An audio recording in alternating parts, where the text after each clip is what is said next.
तो भाई आज करा देते हैं आपको मॉर्निंग का टूर वर्कशॉप का, कैसे काम स्टार्ट होता है। तो भाई यहाँ पे अपने बुलेट जिसका काम करना था, जो पहले की आई हुई थी, ऐसे ही हमारे भाई जो नए भाई आए हैं ये वाले, तो उनका करना है वर्क।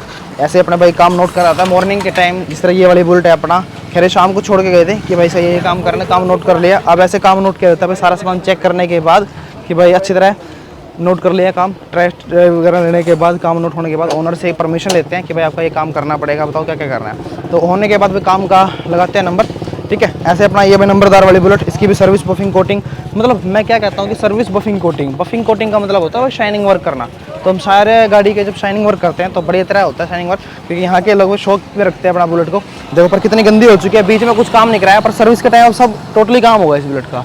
ऐसे इस बुलेट का टोटली काम होगा, बीच में कोई वर्क नहीं है, नहीं वॉशिंग पॉलिश से लेके कोई रिलेटेड कुछ, बस जिस टाइम सर्विस होगी उस टाइम अपना सारा काम चेक करवाते हैं। देखो इस टाइम से काम नोट होता है। ओके, तो करते हैं काम का नंबर स्टार्ट।